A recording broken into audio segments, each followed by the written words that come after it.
teruslah meminta surga kepada Allah. Karena Allah tidak pernah melarang seseorang untuk memohon surga. Surga bisa ditebus dengan dosa yang disusul dengan kata taubat. Makanya pintu surga ada 8. Ada pintu sholat, ada pintu puasa, ada pintu sedekah, ada pintu jihad, ada pintu aiman. Pintu yang dimasuki 70.000 orang yang masuk surga tanpa hisab. Kemudian ada pintu ridho, orang yang ridho. Ada pintu menahan marah dan memaafkan manusia, dan pintu taubat. Kenapa Allah jadikan salah satu pintu surga itu dinamakan pintu taubat? Karena Allah tahu ada pelaku dosa yang mereka juga tidak pernah berhenti berharap untuk mendapatkan surganya Allah. Mintalah kepada Allah sering-sering, sembari kita memperbaiki prasangka kita kepada Allah. Ini ada sebuah riwayat yang sahih. Ada seorang hamba, dia disidang oleh Allah. Kemudian Allah mengatakan kepada para malaikat, hamba ini masukkanlah dia ke neraka. Lalu hamba ini ketika mendengar kata neraka, kemudian berkata, bukan ini aku prasangkakan kepadamu ya Allah. Walaupun Allah sudah tahu jawabannya, tapi Allah tanya sebagai ilmu dan pelajaran buat kita. Kamu selama ini prasangkakan kepadaku apa sepanjang hidupmu sampai kamu aku sidang di sini?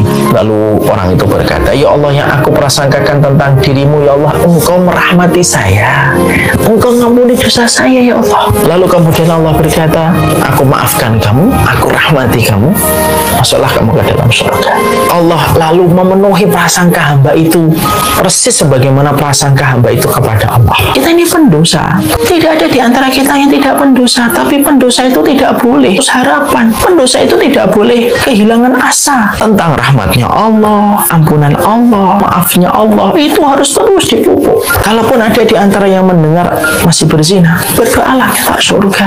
Bisa jadi permintaanmu ke surga dan dijauhkan dari neraka, itu yang akan membimbingmu supaya engkau bertobat. Kalau ada di antara kalian ada yang masih makan riba, teruslah berdoa. Bisa jadi permohonanmu tentang surga itu yang akan menjadi sebab terhentinya kamu dari makan riba. Di antara kalian masih minum khamr, ada yang masih pacaran, tetap berdoalah engkau kepada Allah diberikan surga dan dijauhkan neraka. Bisa jadi doamu itulah yang akan menjagamu dari dosa-dosa itu di hari esok atau di hari lusa. Surga itu diciptakan oleh Allah untuk siapa saja yang mau, lalu mengatur langkah menuju kepada apa yang dia mau dan menuju kepada apa yang dia tuju. Terus berdoa di waktu-waktu yang mustajab.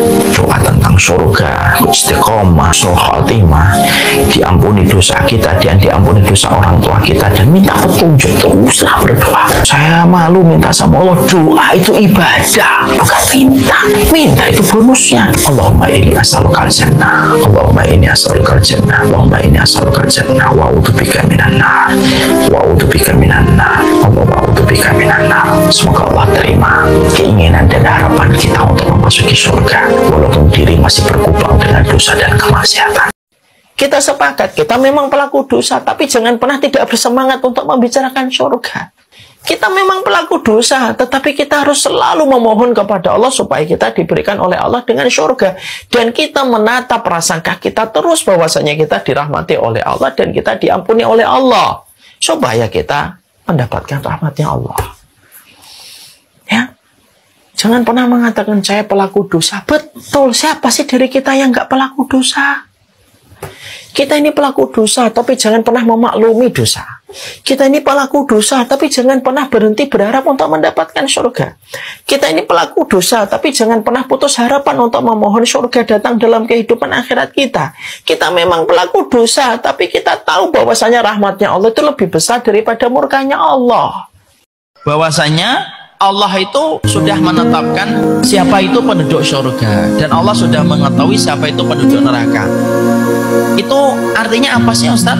Apakah kemudian Allah itu mendolimi kita? Tidak. Tetapi ketika kita mendapati bahwasanya penduduk surga itu sudah ditetapkan oleh Allah dan penduduk neraka sudah ditetapkan oleh Allah, itu artinya bahwasanya Allah itu tahu siapa yang akan menjadi penduduk surga dan siapa yang akan menjadi penduduk neraka. Tetapi semuanya itu berpulang dengan amal kita masing-masing.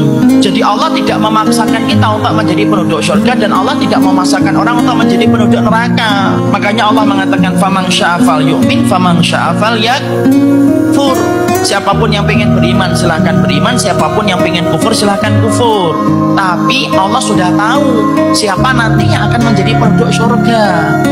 Makanya ketika kita hari ini tidak tahu apakah kita ini penduduk surga atau penduduk neraka, ya sudah, ayo kita berbaik sangka bagaimana kita kemudian beramal supaya kita layak menjadi penghuni surga.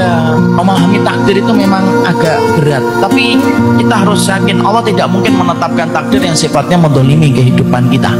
Pak, Allah sudah tahu siapa penduduk surga, Ustaz. Iya, Allah sudah tahu siapa itu penduduk surga, dan Allah sudah tahu siapa itu penduduk neraka. Allah tahu, ilmunya Allah tidak terbatas kok. Tapi ketika Allah sudah mengetahui siapa itu penduduk surga dan siapa itu penduduk neraka, Allah tidak pernah memaksakan. Setiap orang diberikan oleh Allah amal untuk beramal yang terbaik dalam hidupnya. Makanya Allah menyampaikan di dalam Quran, "Faman syaa'a falyu'min," siapapun yang ingin beriman, berimanlah, siapapun yang ingin kufur, kufurlah. Kalau kita tidak ngerti bagaimana nasib kita nanti di surga, di akhirat, bahwa berprasangka yang baik itu loh sama Allah. Oh, insya Allah Allah memasukkan saya ke surga, beramal salih. Kalau kita kemudian tidak paham ini dengan sudut pandang ilmu dan penjelasan para ulama Ahlussunnah, bisa jadi nanti kita itu mendolimi diri kita. Yang akan ditetapkan jadi penduduk surga, yang akan masuk neraka, Allah tahu. Kalau kita ada dua kemungkinan kalau kita mengetahui tentang perkara pokok ini. Satu, kamu husnudzon kepada Allah bahwasanya kamu penduduk surga dan berbuat yang terbaik. Atau yang kedua, kamu berburuk sangka kepada Allah, lalu kemudian kamu menetapkan saya adalah penduduk neraka. Ya silahkan, tapi ingat, semua nanti ditentukan sesuai dengan amal kita masing-masing. Makanya ini masalah ini saya sampaikan supaya tidak ada lagi perkataan yang berkaitan kenapa ya penduduk surga sudah ditetapkan kalau kita masih beramal. Loh, karena sesungguhnya Allah memberikan kebebasan kita untuk beramal. Cuma Allah tahu kamu nanti kemana. Kalau kita kan tidak ngerti, kalau kita tidak ngerti bahwasanya Allah nanti menetapkan takdir buat kita kayak apa,